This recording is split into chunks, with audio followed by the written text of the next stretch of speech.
हरे कृष्णा कृष्णा कृष्णा हरे हरे, हरे रामा रामा रामा हरे हरे। सब दिन लेंगे खबरिया रे, राम जी के चरणन में मन हो जा दीवाना रे। कृष्ण जी के रन में श्री कृष्णा हरे कृष्णा कृष्णा कृष्णा हरे हरे, हरे कृष्ण ओ हरे मुरारी, हे नाथ नारायण वासुदेवा। श्रीमन नारायण नारायण नारायण, भजमन नारायण नारायण नारायण। हरे कृष्ण ओ हरे मुरारी, हे नाथ नारायण वासुदेवा। और राम और श्याम दोनों की कहानी चलेंगी। बलराम राम है और श्याम श्याम है। हरि गोविंद मेरो है, गोपाल मेरो है, श्रीपा के बिहारी नंदलाल मेरो है। आज 10वें स्कंद का 21वां अध्याय पढ़िए और तुम सुनो। और बेड़ू गीत का नाम क्या है? बेड़ू गीत। और चीरहरण हुआ। श्री सुखदेव जी कहते हैं, परीक्षित, शरद ऋतु के कारण वह वन बड़ा सुंदर हो रहा था। जल निर्मल था, जलाशयों से खिले हुए कमलों की सुगंध से सनकर वायु मंद मंद चल रही थी। भगवान श्री कृष्ण ने गौओं और ग्वाल वालों के साथ उस वन में प्रवेश किया। सुंदर सुंदर पुष्पों से भरपूर हरी हरी वृक्ष पंक्तियों में मतवाले भौरे स्थान स्थान पर गुनगुना रहे थे और तरह तरह के पक्षी झुंड के झुंड अलग अलग कलरव कर रहे थे। जिसे उस वन के सरोवर, नदियाँ, पर्वत सबके सब गूंजते रहते थे। मधुपति श्री कृष्ण ने बलराम जी और ग्वाल वालों के साथ उसके भीतर घुसकर गौओं को चराते हुए अपनी बांसुरी पर बड़ी मधुर तान छेड़ी। श्री कृष्ण की वह बंसध्वनि भगवान के प्रति प्रेम भाव को और उनके मिलन की आकांक्षा को जगाने वाली थी। उसे सुनकर गोपियों का हृदय प्रेम से भरपूर हो गया।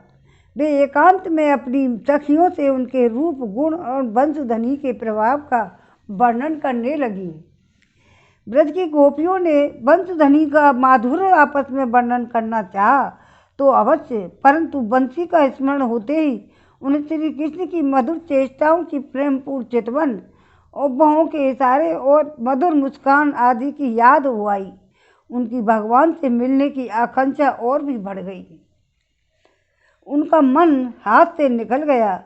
वे मन ही मन वहाँ पहुँच गईं जहाँ श्री कृष्ण थे।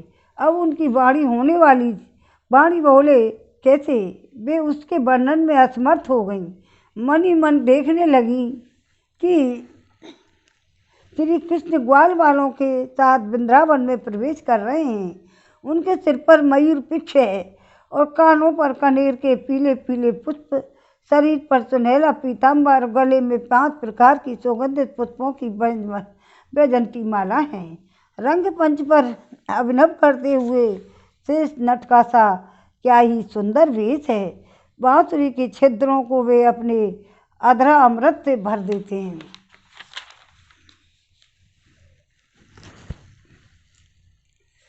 उनके पीछे पीछे ग्वाल वाल उनकी लोक पावन कीर्ति का गान कर रहे हैं और इस प्रकार बैकुंठ से भी श्रेष्ठ वृंदावन धाम उनके चरण चिन्हों से और भी रमणीय बन गया है। परीक्षित, यह बंसी ध्वनि जड़ चेतन समस्त भूतों का मन चुरा लेती है। गोपियों के सुना और सुनकर उसका वर्णन करने लगी। वर्णन करते करते वे तन्मय हो गईं। श्री कृष्ण को पाकर आलिंगन करने लगी। गोपियाँ आपस में बातचीत करने लगी, हे अरी सखी, हमने तो आँख वाले बालों के जीवन की और उनकी आँखों की बस यही इतनी सफलता समझी है, तो हमें कुछ मालूम ही नहीं है तो वह कौन सा लाभ है?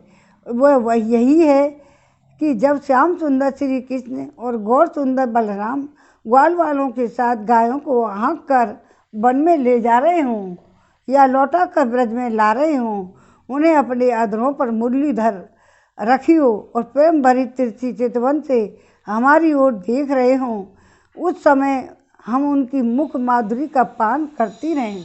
अरे सखी, जब वे आम की नई कोपलें, मोरों के पंख, फूलों के गुच्छे, रंग बिरंगे कमल और कुमुदमालाएँ धारण कर लेते हैं, श्री कृष्ण के सांवरे शरीर पर पीताम्बर, बलराम के गोरे शरीर पर नीलांबर फहराने लगता है, तब उनका वेश बड़ा ही विचित्र बन जाता है।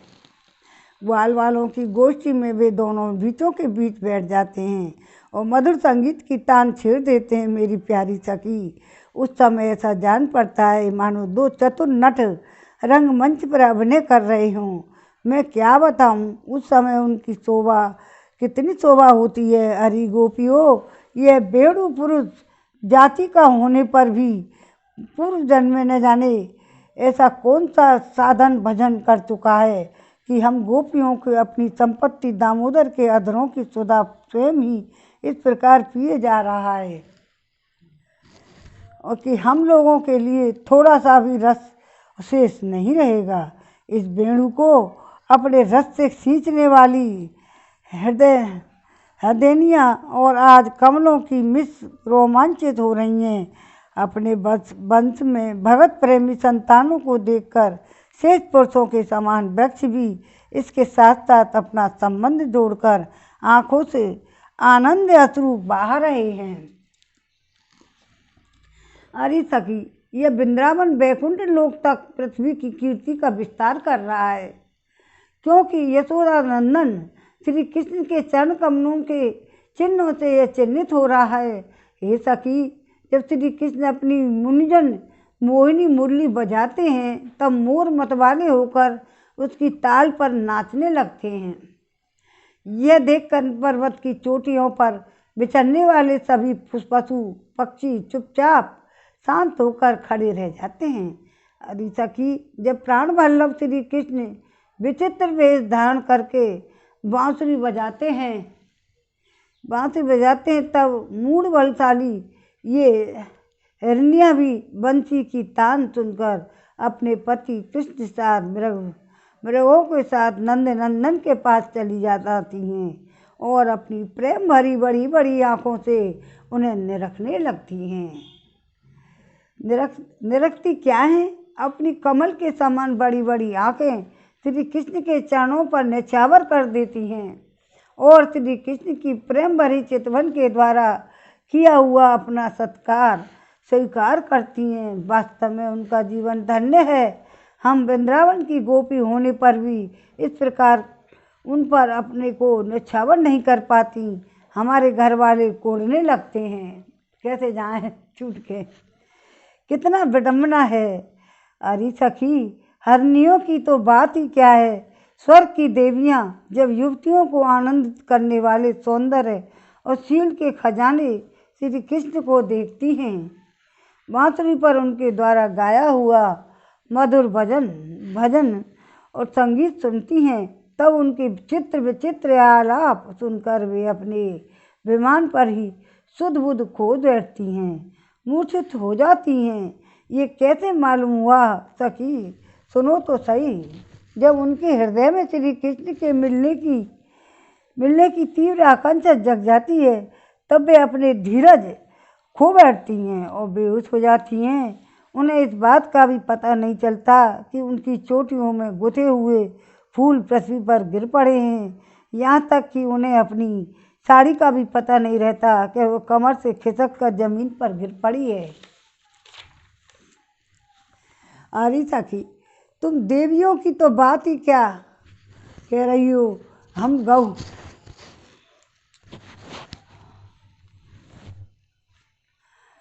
जब हमारे कृष्ण, तुम देवताओं की बात क्या कह रही हो। इन गौओं को नहीं देखती। जब हमारे कृष्ण नित्य प्यारे अपने मुख में बांसुरी में स्वर भरते हैं और गौएं उनका मधुर संगीत सुनती हैं, तब भी ये अपने दोनों को कानों को दोनों संभाल लेती हैं और खड़े कर लेती हैं, बस बंसी बजती हैं। तो देवता ही तो हैं गई गौएं और ये सखियाँ, और मानो उनके अमृत पी रही हूँ। इस प्रकार उन संगीत का रस लेने लगती हैं। ऐसा क्यों होता है सखी?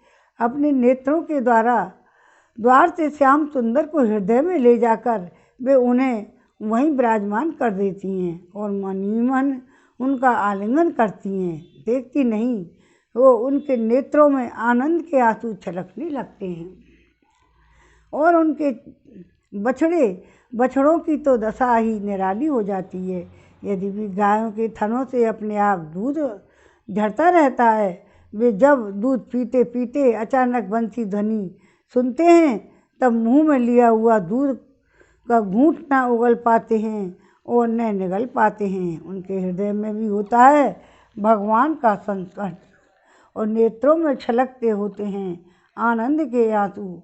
वे ज्यों के त्यों ठिठक रह जाते हैं, ठिठक कर। अरे सखी, गौएं और बछड़े तो हमारी घर की वस्तु हैं, उनकी बात तो जाने दो। वृंदावन के पक्षियों को तुम नहीं देखती? उन्हें पक्षी कहना ही भूल है। सच पूछो तो उनमें से अधिकांश बड़े बड़े ऋषि मुनि हैं।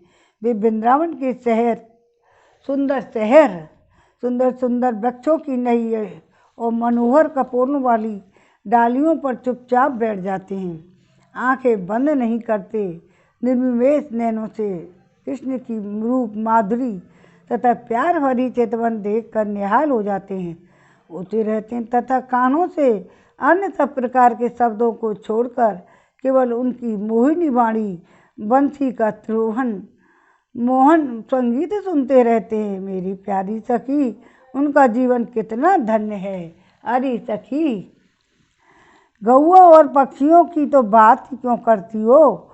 वे तो चेतन हैं। इन जड़ नदियों को नहीं देखते तुम कि इनमें जो भंवर दिख रहे हैं, उनसे इलाके में हृदय श्याम सुंदर से मिलने की तीव्र आकांक्षा का पता न चलता है। उसके वेग से ही तो उनका प्रवाह रुक गया है। इन्होंने प्रेम पूर्वक श्री कृष्ण की बंसी ध्वनि सुन ली है। देखो देखो, ये अपनी तरंगों से, हाथों से उनके चरण पकड़कर कमल के फूल का उपहार चढ़ा रही हैं, उनका आलिंगन कर रही हैं, मानो उनके चरणों पर अपना हृदय निछावर कर रही हैं। वहाँ तक पानी आ जाता है ना, लहराती हैं, पावन में फूल वगैरह दे देती हैं,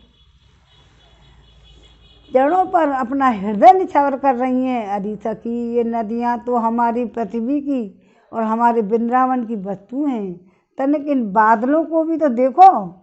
जब वे देखते हैं ना, ब्रज राजकुमार श्री कृष्ण और बलराम जी ग्वालवालों के साथ धूप में गौएं चरा रहे हैं और साथ साथ में बांसुरी भी बजाते जा रहे हैं, तब उनके हृदय में प्रेम उमड़ जाता है, तो वे उनके ऊपर मंडराने लगते हैं और श्याम घन अपने सखा घनश्याम के ऊपर अपने शरीर को ही छाता बनाकर ताल देते हैं। इतना ही नहीं सखी, जब वे उन पर नन्ही नन्ही फुइयों की वर्षा करने लगते हैं, तब ऐसा जान पड़ता है कि वे उनके ऊपर सुंदर सुंदर श्वेत कुसुम चढ़ा रहे हैं। नहीं सखी, उनके बहाने वे तो अपना जीवन ही निछावर कर रहे हैं। अरे भट्टू, हम तो वृंदावन की इन भिलिनियों को ही धन्य और कृतकृत्य मानती हैं।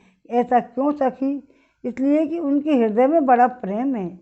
जब वे हमारे कृष्ण प्यारे को देखती हैं, तब उनके हृदय में भी उनके मिलने की तीव्र आकांक्षा जाग उठती है। उनके हृदय में जो भी प्रेम की व्याधि लग जाती है, उस समय वे क्या उपाय करती हैं, यह भी सुन लो। हमारे प्रियतम की प्रियसी गोपियाँ अपने वक्ष स्थलों पर केसर लगाती हैं और श्याम सुंदर के चरणों में लगी होती है, और वे जब वृंदावन के आसपास घास पात पर चलते हैं, तब उनमें भी लग जाती है। वे सौभाग्यवती नीलियाँ उन पर तिनकों पर से छुड़ाकर अपने स्तनों और मुखों पर मल लेती हैं। इस प्रकार हृदय की प्रेम पीड़ा शांत करती हैं। अरे गोपियों, यह गिरिराज गोवर्धन तो भगवान के भक्तों में बहुत ही श्रेष्ठ है। धन्य है इसके भाग्य। देखती नहीं, हमारे प्राण वल्लभ श्री कृष्ण ने नाभिराम बलराम के चरण कमलों का स्पर्श प्राप्त हुआ है। करके यह कितना आनंदित रहता है, इसके भाग्य की सराहना कौन करे। यह तो उनकी दोनों का ग्वाल वालों और गौओं का बड़ा ही सत्कार करता है। स्नान पान के लिए झरनों का जल देता है। गौओं के लिए सुनहरी सुंदर सुंदर हरी हरी घास प्रस्तुत करता है। विश्राम करने के लिए कंदराएं बना रखी हैं। खाने के लिए कंदमूल फल देता है। वास्तव में ये धन्य हैं। अरे सखी, इन सांवरे गोरे किशोरों की तो गति ही निराली है। जब ये सिर पर नौवना दूहते समय गाय के पैर बांधने की रस्सी लपेटकर कंधों पर फंदा, भागने वाली गायों को पकड़ने की रस्सी तो रखकर गोप गायों को एक वन से दूसरे वन में हाँक कर ले जाते हैं, तो साथ में ग्वाल वाल भी होते हैं। मधुर मधुर संगीत गाते हुए बांसुरी की तान छोड़ते हैं। उस समय मनुष्यों की तो बात ही क्या, अन्य शरीरधारियों में भी चलने वाले चेतन पशु पक्षी जड़ नदी आदि तो स्थिर हो जाते हैं। असल वृक्षों को भी रोमांच हो जाता है। जादू भरी बंसी का यह क्या चमत्कार सुनाऊं परीक्षित। हे परीक्षित सुनो, वृंदावन बिहारी श्री कृष्ण की ऐसी एक नहीं अनेक लीला हैं। गोपियाँ प्रतिदिन आपस में उनका वर्णन करती रहती हैं और तन्मय हो जाती हैं। भगवान की लीलाएं उनके हृदय में स्फुरित होने लगती हैं। बोलो भक्त भगवान की जय, बिहारी लाल की जय। और अब यह है आज चीरहरण, 22वां अध्याय। ये बड़ा है। श्री सुखदेव जी कहते हैं 22वां अध्याय में चीरहरण। श्रीमन नारायण नारायण नारायण, भजमन नारायण नारायण नारायण। गोविंद मेरो है, गोपाल मेरो है, श्री बांके बिहारी नंदलाल मेरो है।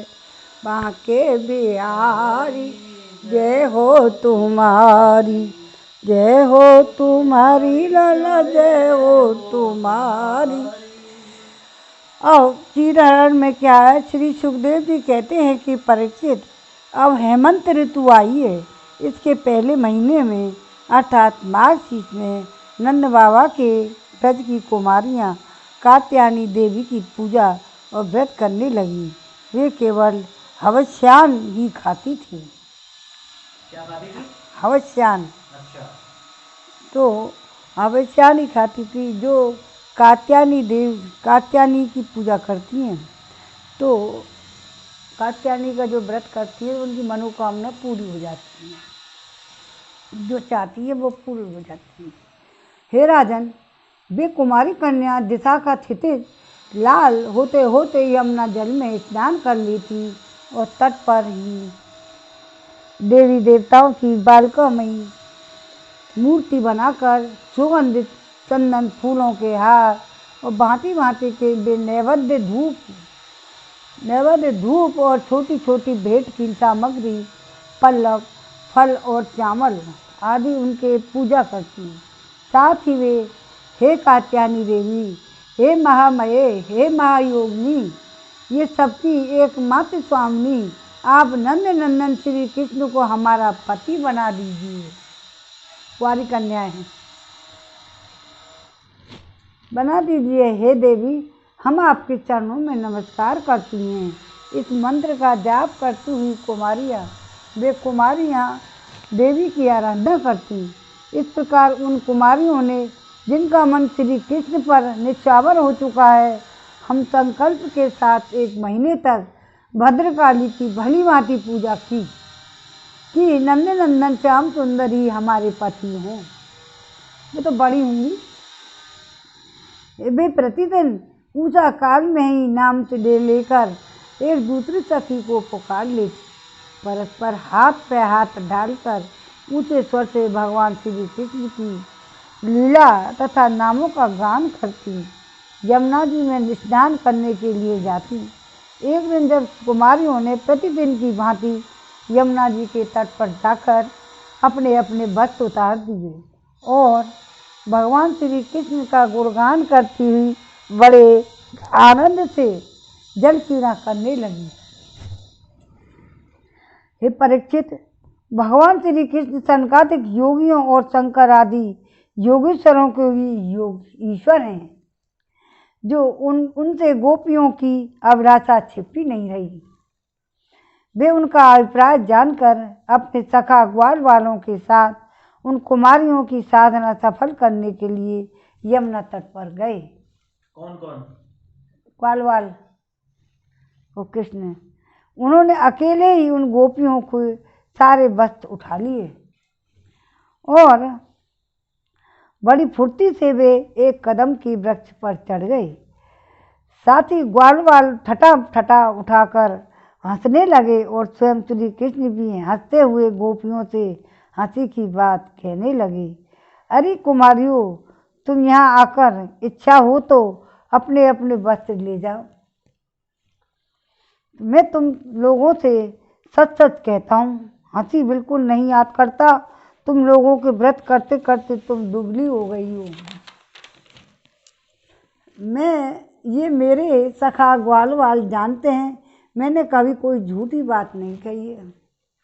सुंदरियों, तुम्हारी इच्छा हो तो अलग अलग आकर अपने अपने वस्त्र ले लो या सब एक साथ आ जाओ, मुझे इसमें कोई आपत्ति नहीं है। भगवान की यह हंसी मस्खरी देखकर गोपियों का हृदय प्रेम से सरोवर हो गया। वे तनिक सकचाकर एक दूसरे की ओर देखने और मुस्कुराने लगी, जल से बाहर नहीं निकली। तब भगवान ने हंसी हंसी में यह बात कही, तब उनके विनोद से कुमारियों का चित्त उनकी ओर और भी खिंच गया। वे ठंडे पानी में घुस रहीं और देवे। अब कोई कछु कहता है, कोई संतन की बात वो आई, कोई कुछ कहता है। अब बेचारी गोपियाँ यूँ भी पुकार रही हैं, ओ जी कोई ले गयो चीरे हमारे, गजबे कर डाले। ओ जी कोई ले गयो चीरे हमारे, गजबे कर डाले। ना कोई बादर ना कोई बानर, ना कोई मानुष ना कोई बानर, कोने बादर फाड़े, गजब कर डाले। ओ जी कोई ले गयो चीर हमारे, गजब कर डाले। तो ताई समय बजा दई बंसी, चौक पड़ी सब सखियाँ, चौक पड़ी सब नारी। ओ जी कोई ले गयो चीर हमारे। फिर बोली, अरे तुमने ही चुराए हमारे वस्त्र, तुम ही ले गए हो वस्त्र ने चुरा के कृष्ण से। तो कृष्ण कही कि हमने चुराए ना है, हमें तो उठा के रखी है हमने ना चुराए। तो बन गई कि वरुण देव को, वरुण देव जो के जल को रह जा वरुण देव, ये दोत लगो है अतवारी। जल में नगन होकर कभी नहीं नहाना चाहिए, नहाओगे तो ऐसे ही काम होंगे, तुम्हारे फल खत्म हो गए, तो तुमने ना इसमें अपराध कर दिया है, तो कैसे पूरा हो। तो बोली कि अब कैसे पूरा हो। अब ये घबरा गई। अब बोली, हंसी हंसी में यह बात कही कि उन्होंने विनोद से कुमारियों का चित्त और भी उनकी ओर खिंच गया। वे ठंडे पानी में कंठ तक डूबी हुई थी और उनका शरीर थर थर काँप रहा था ठंड में। तो उन्होंने श्री कृष्ण से कहा, हे प्यारे श्री कृष्ण, तुम ऐसी अनीति मत करो। हम जानती हैं कि तुम नंद बाबा के लाडले लाल हो, हमारे प्यारे हो। सारे ब्रजवासी तुम्हारी सराहना करते हैं। अभी तो आराम से उनकी बड़ाई कर रही है, दत्त दे दे बतर ने हम जाड़े के मारे ठिठुर रहे हैं, हमें ठंडे लग रही है, तुम हमारे वस्त्र दे दो। प्यारे श्याम सुंदर, हम तुम्हारी दासी हैं, तुम जो कुछ कहोगे उसे हम करने को तैयार हैं। हम तो धर्म का मर्म भली भांति जानते हो, तुम तो धर्म का मर्म भली भांति जानते हो। हमें कष्ट मत दो, हमारे वस्त्र हमें दे दो, नहीं तो हम जाकर नंद बाबा से कह देंगे। तुम नंद बाबा से कह देंगे, हम कह देंगे कहीं नंगी ना रही। तो भगवान श्री कृष्ण ने कहा, कुमारियों, तुम्हारी मुस्कान पवित्रता प्रेम से भरी है। देखो, जब तुम अपने को मेरी दासी स्वीकार कर रही हो तो मेरी आज्ञा का पालन करना। हो तो यहाँ आकर अपने अपने वस्त्र ले लो।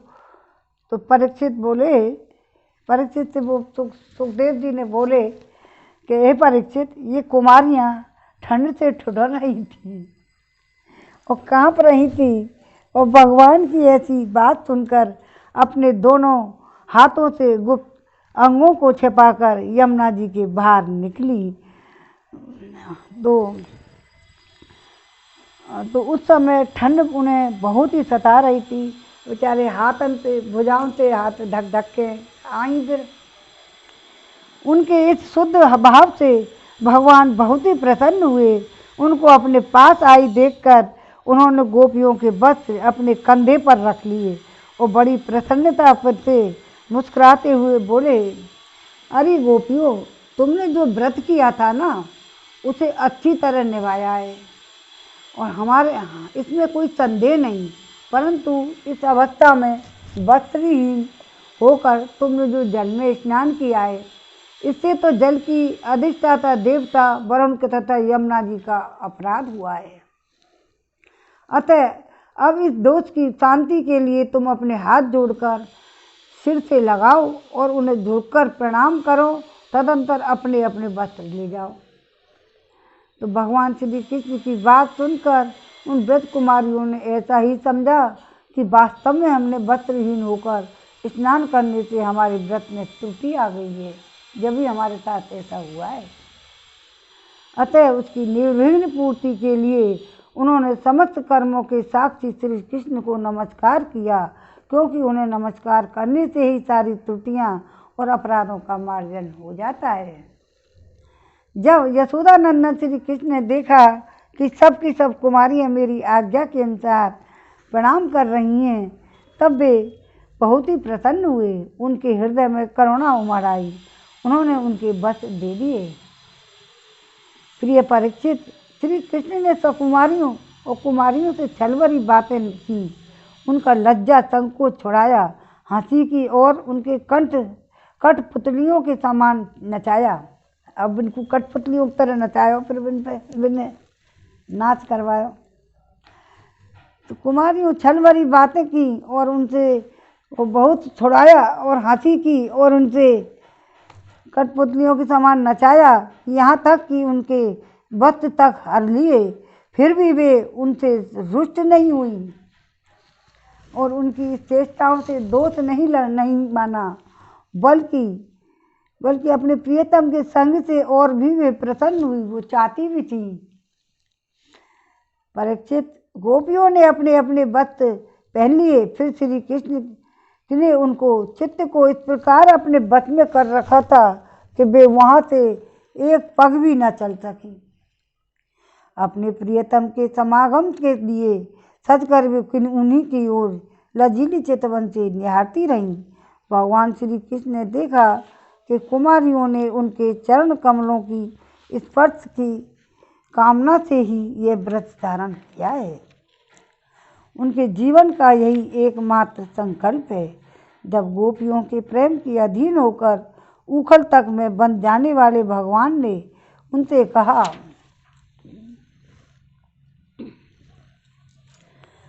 मेरे परम प्रेमी कुमारियों, मैं तुम्हारा यह संकल्प जानता हूँ। तुम मेरी पूजा करना चाहती हो, मैं तुम्हारी अभिलाषा का अनुमोदन करता हूँ। तुम्हारा यह संकल्प सत्य होगा, तुम मेरी पूजा कर सकोगी। जिन्होंने अपना मन प्राण मुझ में समर्पित कर रखा है, उनकी कामनाएं उन्हें संसार में भोगों की ओर ले जाने में समर्थ नहीं होती। ठीक वैसे ही जैसे भुने या उबाले हुए बीज फिर अंकुर के रूप में उगने के योग्य नहीं रह जाते। इसलिए कुमारियों, अब तुम अपने अपने घर जाओ, लौट जाओ। तुम्हारी साधना सिद्ध हो गई है। तुम आने वाली शरद ऋतु की रात्रियों में मेरे साथ विहार करोगी। और सखियों, इस उद्देश्य से तुम लोगों ने यह व्रत किया है, कात्यायनी देवी की पूजा की थी। श्री सुखदेव जी कहते परीक्षित ये पूजा की थी, तो यहाँ से करें। अब बता रहे हैं आज के डिटेल में। चीर हरण के प्रसंग को लेकर कई तरह की अलग अलग संतों की, अलग अलग कवियों की, अलग ऋषि मुनियों की अलग अलग चर्चा है। इसके बारे में अलग अलग संतों की कहानी है। तो शंकाएँ की जाती हैं कि अतः हम इस संबंध में कुछ विचार करना आवश्यक है। वास्तव में बात यह है कि सच्चिदानंद भगवान की दिव्य मधुर रसमयी लीलाओं का रहस्य जानने का सौभाग्य बहुत लोगों को होता है, बहुत थोड़े लोगों को होता है। इस प्रकार जिस प्रकार भगवान चिन्मय हैं, उसी प्रकार उनकी लीला भी चिन्मयी हो जाती है। ये अलग से है, इसको सुनना पड़ेगा। सच्चिदानंद रथ में साम्राज्य के जिस परोन्नत स्तर में यह लीला हुआ करती हैं, उसकी ये विलक्षणता कि कई बार तो ज्ञान विज्ञान स्वरूप विशुद्ध चेतन परम ब्रह्म में भी उसका प्राकट्य नहीं होता। इसलिए ब्रह्म साक्षात्कार को प्राप्त महात्मा लोग भी इस लीला का रसास्वादन नहीं कर पाते।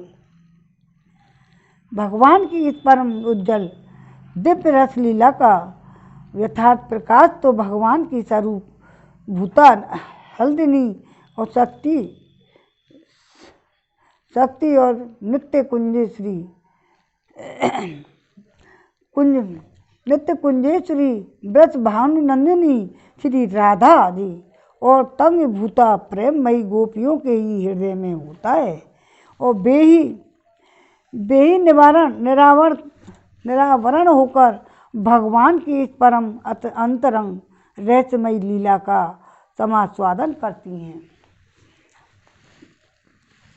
यूँ तो भगवान के जन्म कर्म की सभी लीलाएं दिव्य होती हैं, परंतु ब्रज की लीला, ब्रज की नुकुंज लीला और नुकुंज में भी केवल रसमयी गोपियों के साथ होने वाली मधुर लीला तो दिव्याति दिव्य और सर्वगुहात्मक है। यह लीला सर्वसाधारण सम्मुख प्रकट नहीं है, अंतरंग लीला है और इसमें प्रवेश का अधिकार केवल श्री गोपीजनों को ही है। गोपी को ही। दसम स्कंद के 21वें अध्याय में ऐसा वर्णन आया है कि भगवान के रूप, अभी पढ़ा में 21 में तो है ये, नहीं 21 में निकल गया, 22 में तो आया है। भगवान को रूप माधुरी बंसी धनी और प्रेममयी लीला देख सुनकर गोपियाँ मुग्ध हो गईं। 22वें अध्याय में उसी प्रेम की पूर्णता प्राप्त करने के लिए वे साधन में लग गईं और इसी अध्याय में भगवान ने आकर उनकी साधना पूर्ण की है और यही चीर हरण का प्रसंग है। श्री सुखदेव जी कहते हैं कि परीक्षित, भगवान की यह आज्ञा पाकर वे कुमारियां भगवान श्री कृष्ण के चरण कमलों का ध्यान करती हुई जाने की इच्छा न होने पर भी बड़े कष्ट से ब्रज में गईं। अब उनकी सारी कामनाएं पूर्ण हो चुकी थीं। गोपियां क्या चाहती थीं, यह बात उनकी साधना से स्पष्ट है। वे चाहती थी कि श्री कृष्ण के प्रति पूर्ण समर्पण, श्री कृष्ण के साथ इस प्रकार घुल मिलकर जाना, उनका रोम रोम मन प्राण संपूर्ण आत्मा केवल कृष्ण में ही हो जाए। शरत काल में उन्होंने श्री कृष्ण की बंसी ध्वनि की वार्ता आपस में की थी। हेमंत के पहले ही महीने में अर्थात भगवान की विभूति स्वरूप मार्गशीर्ष में उनकी साधना प्रारंभ हो गई। विलम्ब उनके लिए असह्य तब जाड़े के दिन में वे प्रातःकाल ही जमुना स्नान के लिए जाती। उन्हें शरीर की परवाह नहीं थी। बहुत सी कुमारी ग्वाली एक साथ ही जाती। उनमें ईर्ष्या द्वेष नहीं था। वे ऊंचे स्वर से श्री कृष्ण का नाम कीर्तन करती जाती थी। उन्हें गांव और जाति वालों का भय भी नहीं था। वे घर में हवस्यान्न का ही भोजन करती। वे श्री कृष्ण के लिए इतनी व्याकुल हो गई थी कि उन्हें माता पिता तक का संकोच नहीं था। वे विधिपूर्वक देवी की बालू काम में ही मूर्ति बनाकर पूजा और मंत्र जप करती थी। अपने इस कार्य को सर्वथा उचित प्रशस्त मानती थी। एक वाक्य में उन्होंने अपना कुल धर्म संकोच व्यक्तित्व और भगवान के चरणों में सर्वथा समर्पण कर दिया था। वे यही अपना जब तपती रहती थी कि एकमात्र नंद नंदनी हमारे प्राणों के स्वामी हों। श्री कृष्ण तो वस्तुतः उनके स्वामी थे ही, परंतु लीला की दृष्टि से उनमें समर्पण की थोड़ी कमी थी। वे निरावरण रूप से श्री कृष्ण के सामने नहीं जा रही थी। उनमें थोड़ी झिझक थी। उनकी यह झिझक दूर करने के लिए, उनकी साधना, उनका समर्पण पूर्ण करने के लिए उनका आवरण भंग कर देने की आवश्यकता थी। जब ही बिल्कुल चीरने ले गए, उनका यह आचरण रूप चीर हर लेना जरूरी था। यही काम भगवान श्री कृष्ण ने किया। इसके लिए योगेश्वरों के योगेश्वर श्री ईश्वर भगवान अपने मित्र ग्वालवानों के साथ यमुना तट पर पधारे थे। कारण क्या था ये बताया है भगवान ने। साधक अपनी शक्ति से, अपने बल और संकल्प से केवल अपने निश्चय से पूर्ण समर्पण नहीं कर सकता। समर्पण भी एक क्रिया है, उसका करने वाला असमर्पित ही रह जाता है। ऐसी स्थिति में अंतरात्मा का पूर्ण समर्पण तब होता है जब भगवान स्वयं आकर वह संकल्प स्वीकार करते हैं। वो सामने वैसे नहीं जा सकती थी, पति रूप में मानती थी और शर्म के मारे के नहीं जाती, लेकिन आवरण चढ़ा हुआ था। भगवान ने यह आवरण ऐसे हटाया चीर चुरा के, और संकल्प करने वालों को भी स्वीकार करते हैं। यही जाकर समर्पण पूर्ण का होता है। साधक का कर्तव्य पूर्ण समर्पण की तैयारी, उसे पूर्ण तो भगवान ही करते हैं।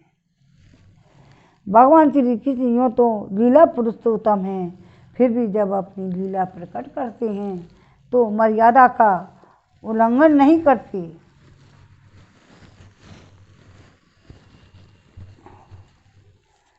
मर्यादा का उल्लंघन नहीं करते तो स्थापना ही करते हैं। विधि का अतिक्रमण करके कोई साधना मार्ग में अग्रसर नहीं होती हो सकता, परंतु हृदय की निष्कपटता, सच्चाई और प्रेम में सच्चा प्रेम विधि के अतिक्रमण को भी शिथिल कर देता है। और गोपियाँ श्री कृष्ण को प्राप्त करने के लिए साधना कर रही थीं, उसमें एक त्रुटि थी।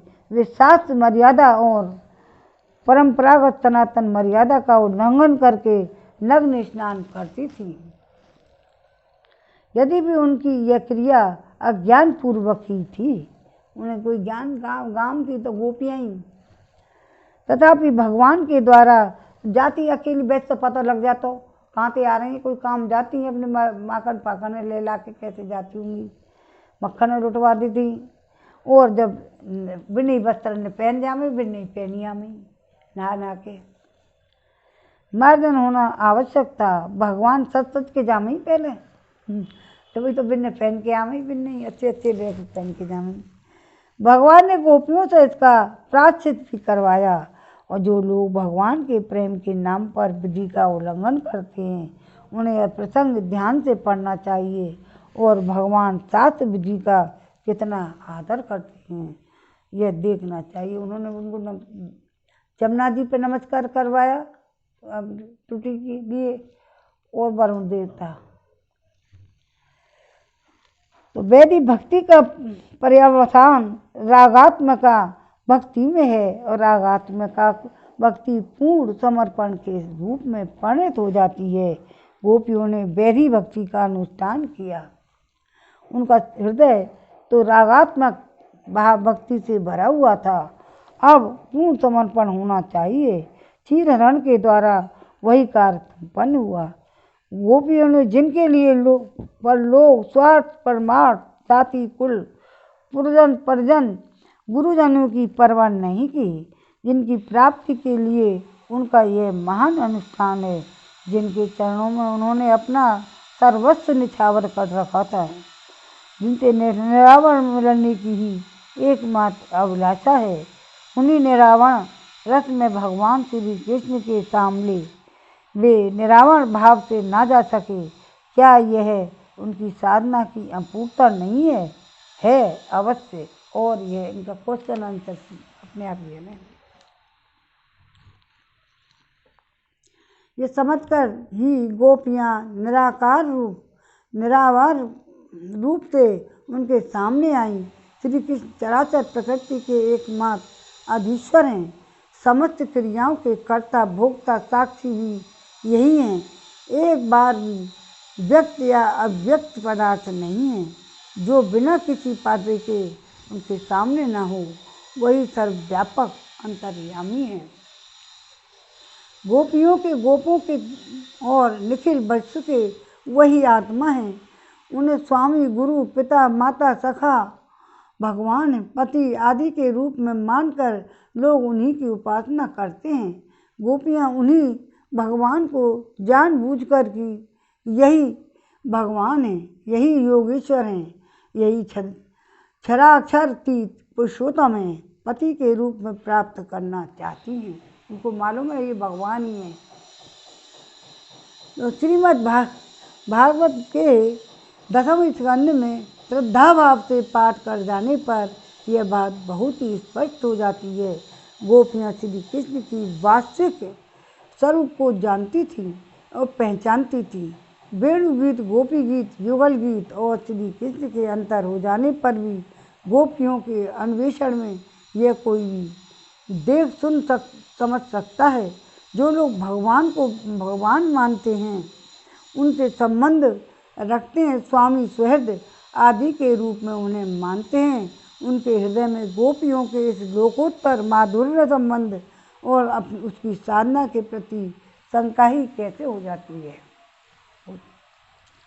हो सकती है कि गोपियों को कि इस दिव्य लीला का जीवन उच्च श्रेणी के साधक के लिए आदर्श जीवन है। श्री कृष्ण जीवों के एकमात्र प्राप्तव्य और साक्षात परमात्मा है। हमारी बुद्धि, हमारी दृष्टि देह तक ही सीमित है। इसलिए हम श्री कृष्ण और गोपियों के प्रेम को भी केवल दैहिक और कामना कल्पित समझ बैठते हैं। उनके प्रेम को कामना और कोई पति माना ही नहीं उनने, जो कल्पित मान बैठते हैं कि इन गोपियाँ ने गलत किया है, कालातीत समझ बैठते हैं। अब अपार्थिव और अप्राकृतिक लीला को गोपियों के प्रेम भी केवल दैहिक और कामना कल्पित समझ बैठते हैं। उस अपार्थिव और अप्राकृतिक लीला को इस प्रकृति के राज्य में घसीट लाना हमारी स्थूल वासनाओं का हानिकर परिणाम है।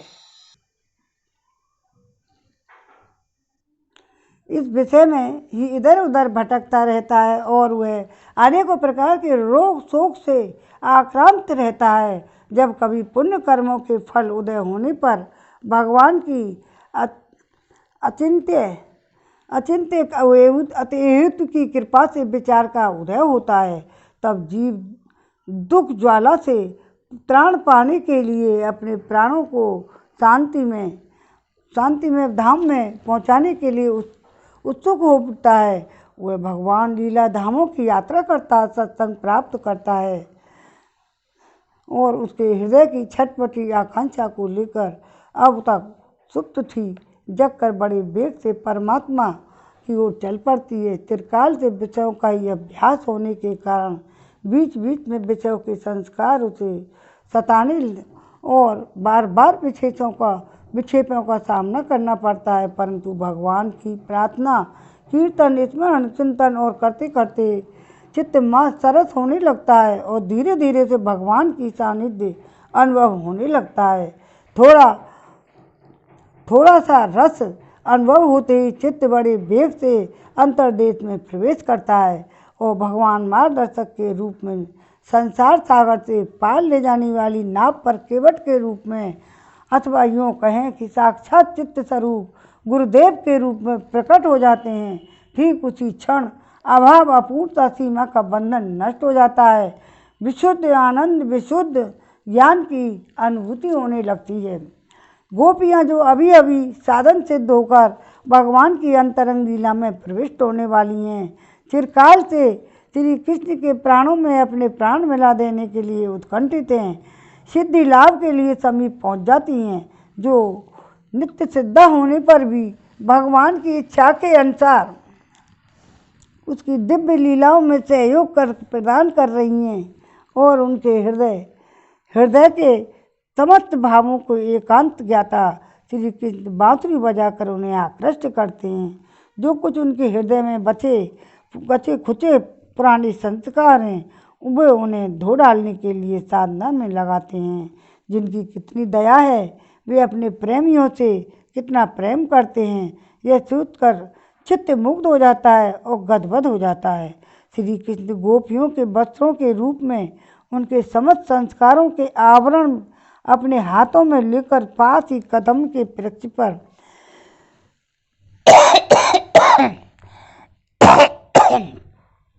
चढ़कर बैठ गए। गोपियाँ जल में थी, वे जल में सर्वव्यापक समदर्शी भगवान श्री कृष्ण से मानो अपने को गुप्त समझ रही थीं। वे मानो इस तत्व को भूल गई थी कि श्री कृष्ण जल में ही नहीं हैं, स्वयं जल स्वरूप भी हैं।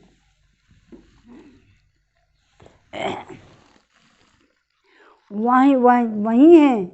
उनके पुराने संस्कार श्री कृष्ण के सम्मुख जाने के में बाधक हो रहे थे और वे श्री कृष्ण के लिए सब कुछ भूल गई थी, परंतु अब तक अपने को नहीं भूली थी।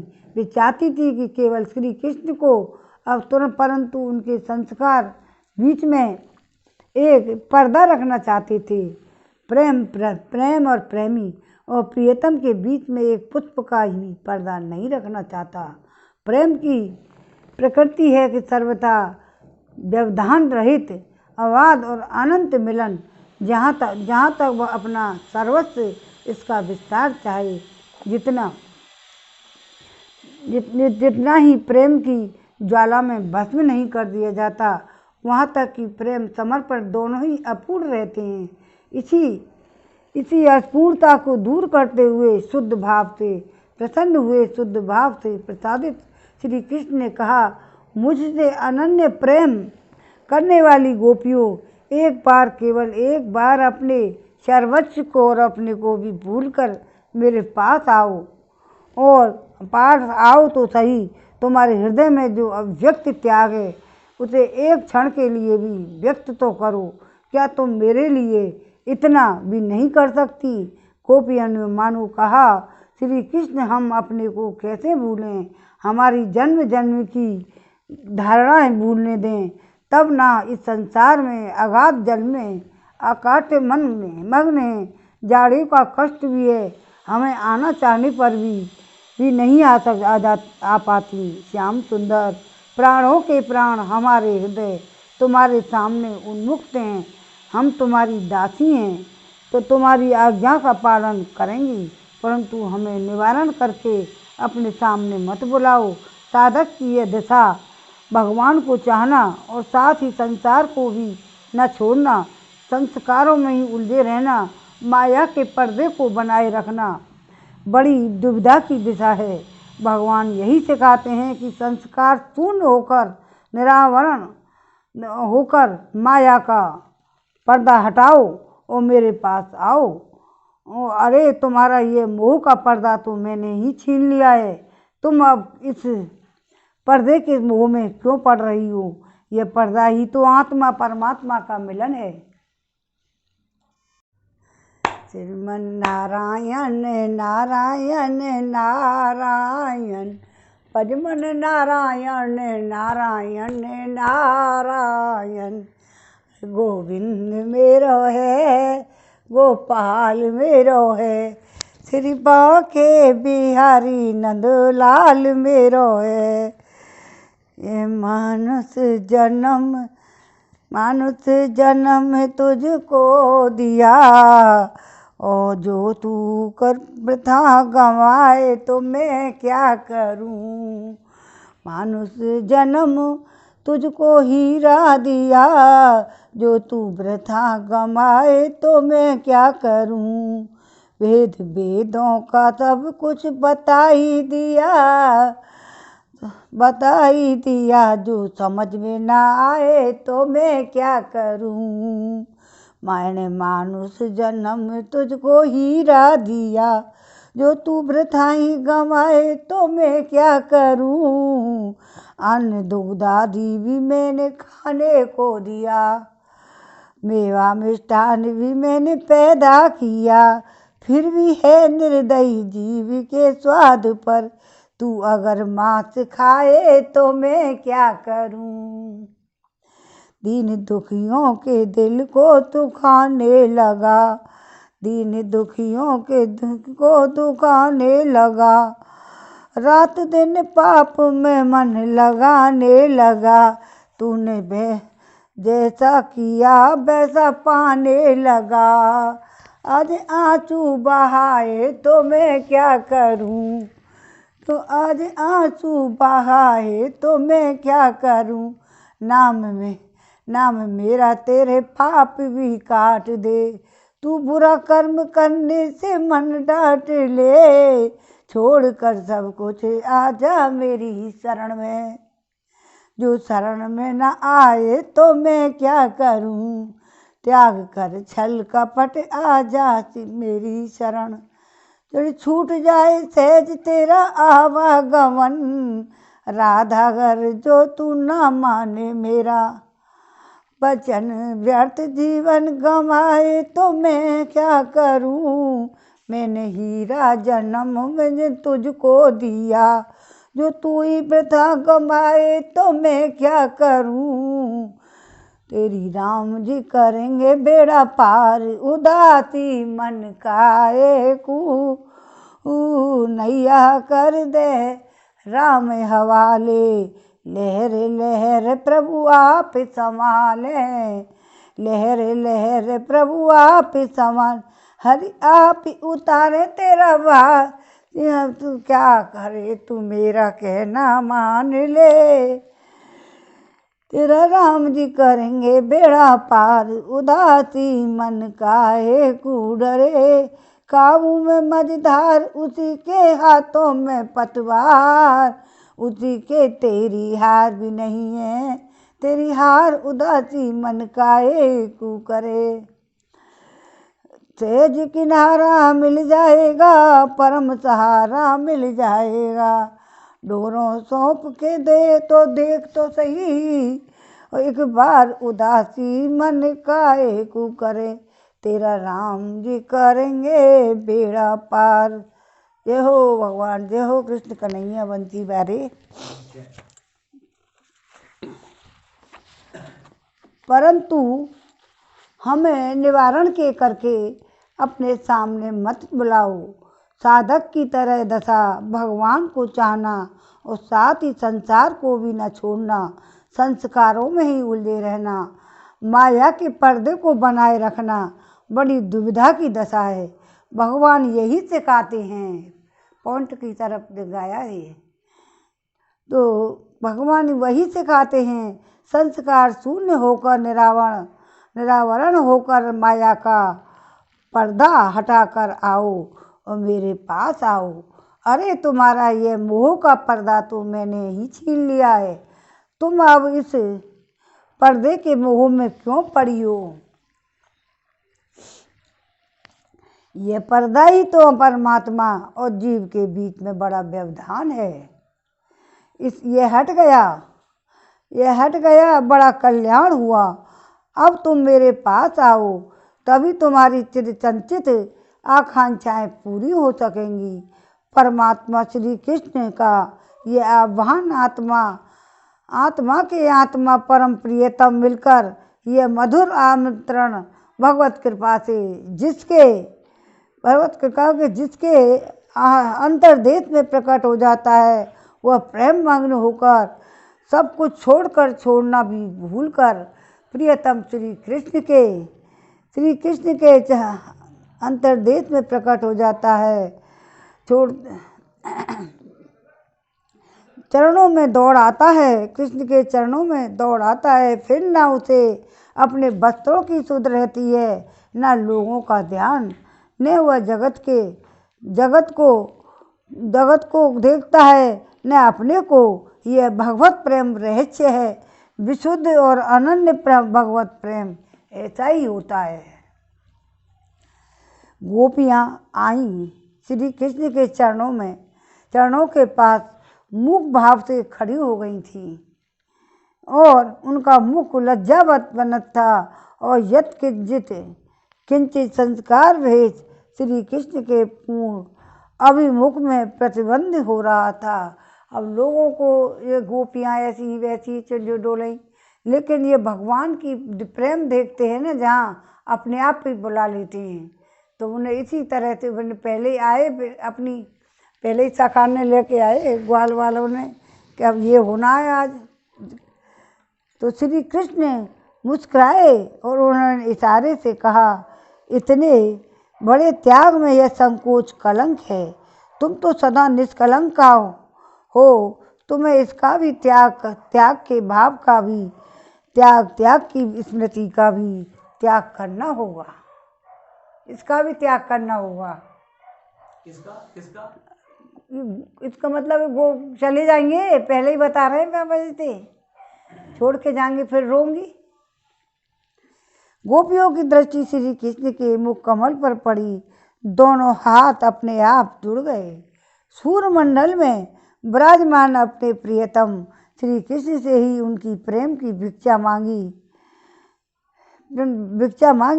और गोपियों के सर्वस्व त्याग ने इसी संपूर्ण समर्पण ने, इस उच्चतम आत्मविस्मृति ने उन्हें भगवान के श्री कृष्ण के प्रेम से भर दिया और वे दिव्य रस के अलौकिक अप्राकृत मधु के अनंत समुद्र में डूबने उतारने लगीं।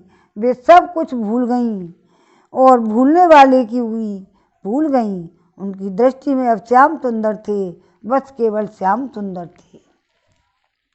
जब प्रेमी भक्त आत्मविस्मृत हो जाता है, तब उसका दायित्व प्रियतम भगवान पर होता है। अब मर्यादा रक्षा के लिए गोपियों को तो वस्त्र की आवश्यकता नहीं थी, क्योंकि उन्हें जिस वस्तु की आवश्यकता थी वह उनको मिल चुकी। तब आई उनके पास, तो भगवान में प्रेम में तल्लीन हो रही, इनकी इच्छा थी तो वो हो गई पूरी उनकी, पर उन्हें जो ध्यान नहीं रखे कपड़ा हो चाहे मत हो, तो मिल चुकी थी। तो परंतु श्री कृष्ण अपने प्रेमी को मर्यादा च्युत नहीं होने देते, वे स्वयं वस्त्र देते हैं और अपनी अमृतमयी वाणी के द्वारा विस्मृति से जगाकर फिर जगत में ले आते हैं। माया श्री कृष्ण ने कहा, गोपियों तुम सती साध्वी हो, तुम्हारा प्रेम तुम्हारी साधना मुझसे छिपी नहीं है। तुम्हारा संकल्प सत्य होगा, तुम्हारा यह संकल्प, तुम्हारी यह कामना तुम्हें उस पद पर स्थित करती हैं जो निष्कल संकल्पता और निष्कामता का है। तुम्हारा यह उद्देश्य पूर्ण, तुम्हारा समर्पण पूर्ण और आगे आने वाली शारदीय रात्रियों में हमारा रमण पूर्ण होगा। और भगवान ने साधना सफल होने की अवधि निर्धारित कर दी और इससे भी स्पष्ट कर दिया कि भगवान श्री कृष्ण किसी काम विकार की कल्पना नहीं थी। कामों में पुरुष का चित्त वस्त्रहीन स्त्रियों को देखकर एक क्षण के लिए भी कब बस में रह सकता है। एक बात बड़ी कि विलक्षण है, काम की भावना नहीं थी उनकी। विलक्षण है, भगवान के सम्मुख जाने के पहले जो वस्त्र समर्पण की पूर्णता में बाधक हो रहे थे, विक्षेप का काम कर रहे थे, वही भगवान की कृपा, प्रेम, सानिध्य और वरदान प्राप्त होने के पश्चात प्रसाद स्वरूप हो गए। इसका कारण क्या है? इसका कारण है भगवान का संबंध। भगवान ने अपने हाथ से उन वस्त्रों को उठाया था और फिर उन्हें अपने उत्तम अंग कंधे पर रख लिया था। नीचे के शरीर में पहनने की साड़ियाँ भगवान के कंधे पर चढ़कर उनका स्पर्श कर पाकर कितनी अपाकृत और रसात्मक हो गई, कितनी पवित्र और कृष्णमय हो गई थी, इसका कोई अनुमान लगा सकता है। असल में यह संसार तभी तक बाधक और विक्षेपजनक है जब तक वह भगवान से संबंध और भगवान का प्रसाद नहीं पाता। उनके द्वारा प्राप्त होने पर यह बंधन ही मुक्त स्वरूप हो जाता है। उनके संपर्क में जाकर माया शुद्ध माद विद्या बन जाती है। संसार और उसके समस्त कर्म अमृत में और आनंदित रस से परिपूर्ण हो जाते हैं। तब बंधन का भय नहीं रहता। कोई भी आवरण भगवान के दर्शन से वंचित नहीं रख सकता। नरक नहीं रहता। भगवान का दर्शन होते रहने के कारण यह वैकुंठ बन जाता है। इसी स्थिति में पहुंचकर बड़े बड़े साधक प्राकृत पुरुष के समान आचरण करते हुए से दिखते हैं। भगवान श्री कृष्ण की अपनी होकर गोपियाँ पुनः वे ही वस्त्र धारण करती हैं अथवा श्री कृष्ण वे ही वस्त्र धारण कराते हैं, परंतु गोपियों की दृष्टि में अब वस्त्र नहीं है। वस्तुतः वे हैं और हैं भी नहीं। अब तो वे दूसरी वस्तु ही हो गए। अब तो वे भगवान के पावन प्रसाद हैं। भगवान पर चढ़ गए। भगवान ने अपने ऊपर कंधा पर रख लिए, ला दे रहे जब। तो ये तो भगवान के प्रसाद बन गए। पल पल भर भगवान का स्मरण कराने वाले भगवान के परम सुंदर प्रतीक हैं। इसी से उन्होंने स्वीकार भी किया। उनकी प्रेममयी स्थिति मर्यादा के ऊपर थी, फिर भी उन्होंने भगवान की इच्छा से मर्यादा स्वीकार की। इस दृष्टि से विचार करने पर ऐसा ज्ञान पड़ता है कि भगवान की यह क्षीरहरण लीला भी अन्य लीलाओं की भांति उच्चतम मर्यादा परिपूर्ण थी। भगवान श्री कृष्ण की लीलाओं के संबंध में केवल वे ही प्राचीन आर्य ग्रंथ हैं, प्रमाण हैं, जिनमें उनकी लीला का वर्णन हुआ है। उनमें से एक भी ऐसा ग्रंथ नहीं है जिसमें कृष्ण की भगवत्ता का वर्णन न हो। श्री कृष्ण स्वयं भगवान हैं, यही बात सर्वत्र मिलती है। जो कृष्ण को भगवान नहीं मानते, यह स्पष्ट है कि वे उन ग्रंथों को भी नहीं मानते, और जो उन ग्रंथों को प्रमाण नहीं मानते, वे उनमें वर्णित लीलाओं के आधार पर श्री कृष्ण की चरित्र की समीक्षा करने का अधिकार भी नहीं रखते। भगवान की लीलाओं को मानवीय चरित्र के समकक्ष रखना शास्त्र दृष्टि से एक महान अपराध है। उसके अनुकरण का तो सर्वथा ही निषेध है। मानव बुद्धि जो स्थूलताओं से परिवेष्टित है, केवल जड़ के संबंध में ही सोच सकती है। भगवान की दिव्य चिन्मयी लीला के संबंध में कोई कल्पना ही नहीं कर सकती। वह बुद्धि स्वयं ही अपना उपहास करती है, जो समस्त बुद्धियों के प्रेरक और बुद्धियों से अत्यंत परे रहने वाले परमात्मा की दिव्य लीला को अपनी कसौटी पर कसती है। हृदय बुद्धि के सर्वथा विपरीत होने पर भी यदि थोड़ी देर के लिए मान लें कि यह ज्ञान सप्ताह में नहीं सुनाया जाता, ये पूर्ण श्रीमद् भागवत है ना, इसलिए इसमें बताया गया है, तो वो इनको पता ही नहीं चलता क्या हुआ। लोग इंटरेस्ट भी नहीं लेते, बहुत से तो इंटरेस्ट नहीं। अभी पढ़ेंगे जो सुनेंगे तो इंटरेस्ट लें नहीं लें, इनमें ज्ञान छिपा हुआ है। श्री कृष्ण भगवान नहीं थे, उनकी यह लीला मांझी थी। भी तर्क और युक्ति से सामने ऐसी कोई बात नहीं टिक पाती जो श्री कृष्ण के ललित में लांछन हो। श्रीमद् भागवत पारायण करने वाले जानते हैं वे ब्रज में श्री कृष्ण से केवल 11 वर्ष की अवस्था तक ही निवास किया था। यदि रासलीला का समय 10वां वर्ष माने तो 90 वर्ष में क्षीरहरण लीला ही हुई थी। इस बात की कल्पना भी नहीं हो सकती कि 8 और 9 वर्ष के बालक में कामोत्तेजना हो सकती है, नहीं होती।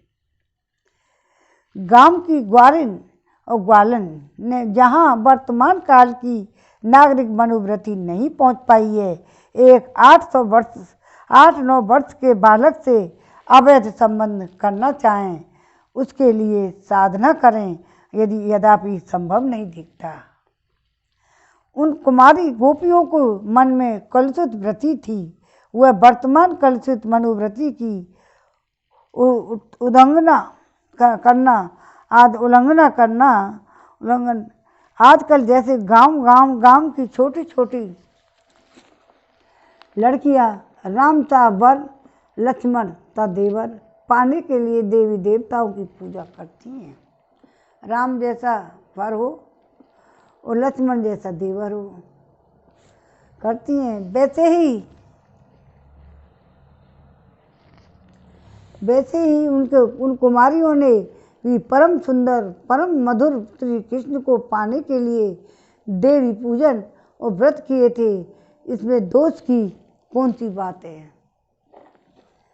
आज की बात निराली है। वो तो भगवान की इच्छा थी ना, उनको कपड़ा उतार के रोज नहाती हुए वहाँ, इसलिए वो गलत था, अब नहीं करेंगे कभी। भोग प्रधान देशों में तो नग्न संप्रदाय नग्न स्नान के क्लब भी बने हुए हैं। उनकी दृष्टि इंद्रिय तप तृप्ति तक ही सीमित है। भारतीय मनोवृत्ति इस उत्तेजक और एवं मलिन व्यापार के विरुद्ध है और नग्न स्नान एक दोष है जो कि पशुत्व को बढ़ाने वाला है। शास्त्रों में इसका निषेध है।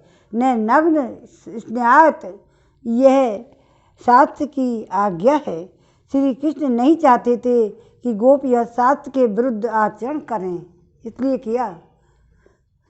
तो केवल लौकिक अनर्थ भी नहीं भारतीय ऋषियों का यह सिद्धांत जो प्रत्येक वस्तु में पृथक पृथक देवताओं का अस्तित्व मानता है, इस नग्न स्नान को देवताओं के विपरीत बतलाता है। श्री कृष्ण जानते थे कि इससे वरुण देवता का अपमान होता है।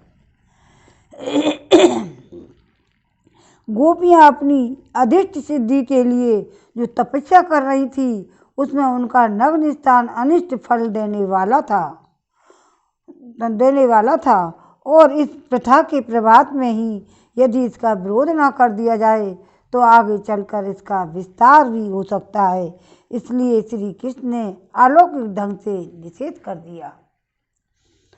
गाँवों की इसीलिए बताया है कि संक्षेप में बहुत सारा बड़ा डिटेल में बता रहे हैं, वहाँ तो हो लिया। गांव की ग्वालिनों को इस प्रथा की बुराई किस प्रकार समझाई जाए, इसके लिए वे कृष्ण ने एक अलौकिक और मौलिक उपाय सोचा। यदि वे गोपियों के पास जाकर उन्हें देवतावाद की फिलॉसफी की समझते तो वे सरलता से ही नहीं समझ पा सकती थी। उन्हें तो इस प्रथा के कारण होने वाली विपत्ति का प्रत्यक्ष अनुभव करा दिया और विपत्ति का अनुभव कराने के पश्चात उन्होंने देवताओं की अपमान की बात भी बता दी। अंजलि बांधकर क्षमा प्रार्थना रूप प्रायश्चित भी करवाया। महापुरुषों में उनकी बाल्यावस्था में भी ऐसी प्रतिभा देखी जाती है। तो उन्होंने ऐसा काम किया तो इसीलिए तो करवाया कि ये गलत काम है, आगे जाके गलत फैलेगा। कृष्ण ने उद्यम दी है ऐसी। गाँवों की ग्वालों की प्रथा की बुराई किस प्रकार समझाई जाए, इसके लिए भी श्री कृष्ण ने एक मौलिक उपाय सोचा। यदि वे गोपियों के पास जाकर उन्हें देवतावाद की फिलॉसफी की समझाते तो वे सरलता से उन्हें समझ में नहीं आ सकती थी। उन्हें तो इस प्रथा के कारण होने वाली विपत्ति का प्रत्यक्ष अनुभव करा देना था, और विपत्ति का अनुभव कराने के पश्चात उन्होंने देवताओं की अपमान की बात भी बता दी तथा अंजलि बांधकर क्षमा प्रार्थना स्वरूप प्रायश्चित भी करवाया। महापुरुषों की इस बाल्यावस्था में भी ऐसी प्रतिभा देखी जाती है। श्री कृष्ण 8-9 वर्ष के थे। उनमें कामोत्तेजना नहीं थी।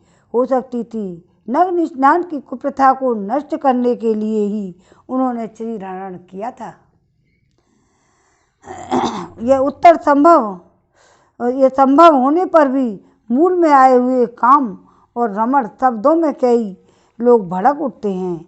यह केवल शब्द की पकड़ है जिस पर महात्मा लोग ध्यान नहीं देते।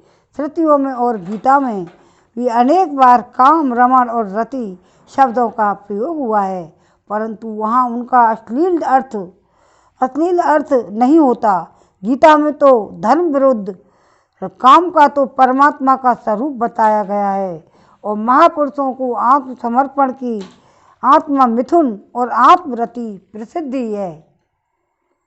ऐसी स्थिति में केवल कुछ शब्दों को देख भड़काना और विचारशील पुरुषों का काम नहीं है। जो श्री कृष्ण केवल मनुष्य समझते हैं, उन्हें रमण और रति शब्द का अर्थ केवल कीड़ा करना अथवा खिलवाड़ समझना चाहिए। जैसा कि व्याकरण के अनुसार ठीक है, रमु कीड़ायाम।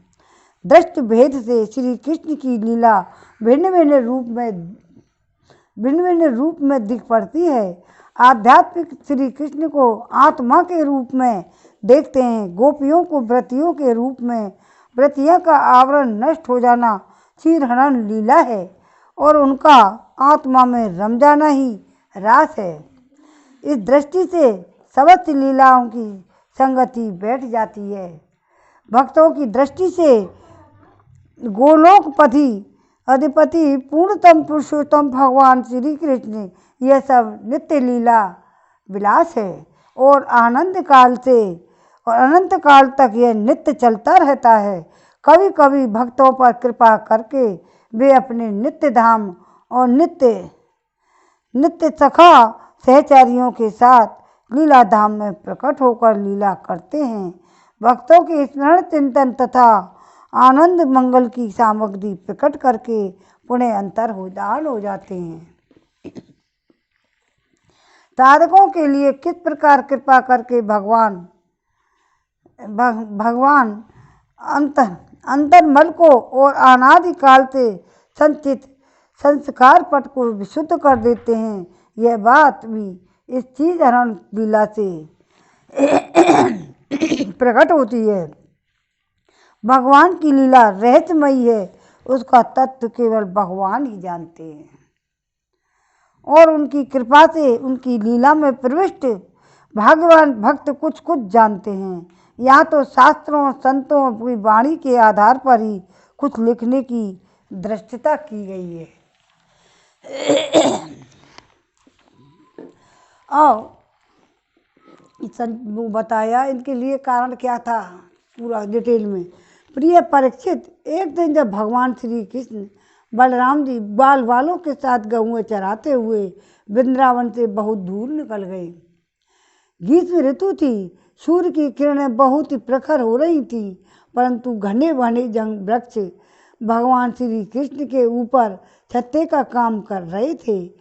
भगवान श्री कृष्ण ने वृक्षों की छाया देखकर स्तोक कृष्ण, अंशु, श्रीदास, दामा और सुबल, अर्जुन, विशाल, ऋषभ, तेजस्वी, पृथ्वी, देवप्रथ और वासरूप, बरुथप और ग्वाल वालों को संबोधन करके कहा, हे मेरे प्यारे मित्रों। अब सुनो, थोड़ा सा रह गया, आरती वारती होगी। मेरे प्यारे मित्रों, देखो यह वृक्ष कितने भाग्यवान हैं।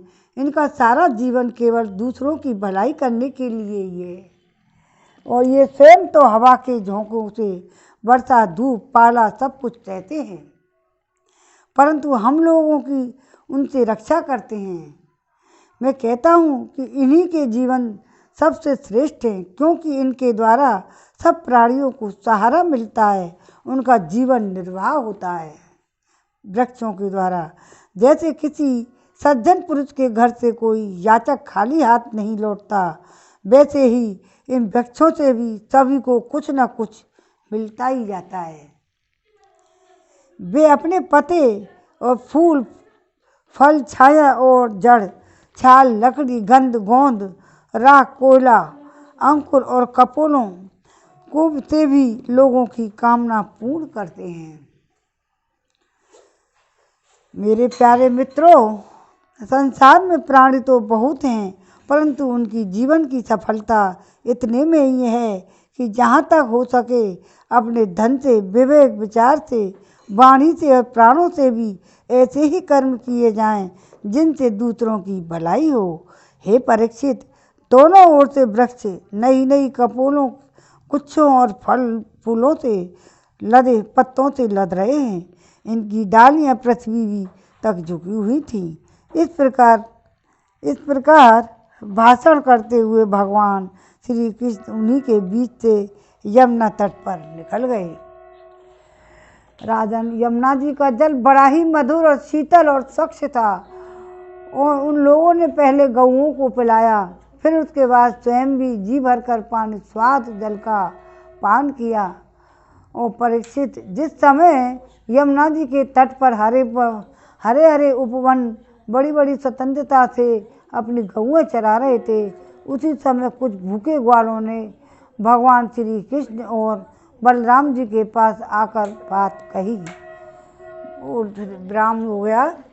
और श्रीमन नारायण नारायण नारायण, श्रीमन नारायण नारायण नारायण, गोविंद मेरो है, गोपाल मेरो है, श्री बांके बिहारी नंदलाल मेरो है, बांके बिहारी जय हो तुम्हारी।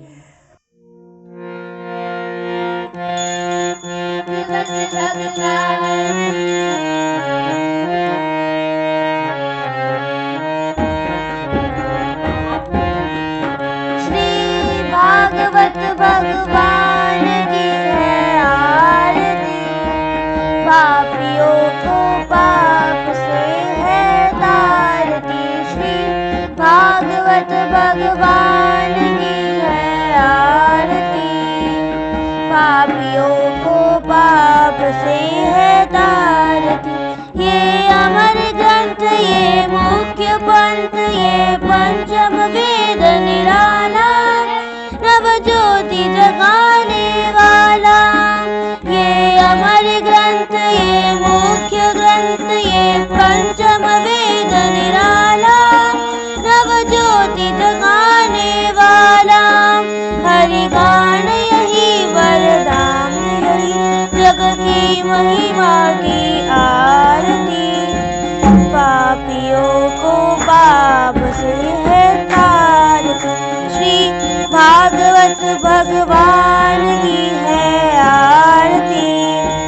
पापियों को पाप से है तारती। ये शांति गीत पावन पुनीत सा, कोप मिटाने वाला, हरि दरस दिखाने वाला। ये शांति गीत पावन पुनीत सा, कोप मिटाने वाला, दिखाने वाला। दुख हरनी है दुख हरनी, मधुसूदन जी की आरती। पापियों को पाप से है तारती, श्री भागवत भगवान की है आरती। पापियों को पाप से है तारती। ये मधुर बोल जग बंद खोल, संग मार्ग दिखाने वाला, बिगड़ी को बनाने वाला। ये मधुर बोल जग बंद खोल, संग मार्ग दिखाने वाला, बिगड़ी को बनाने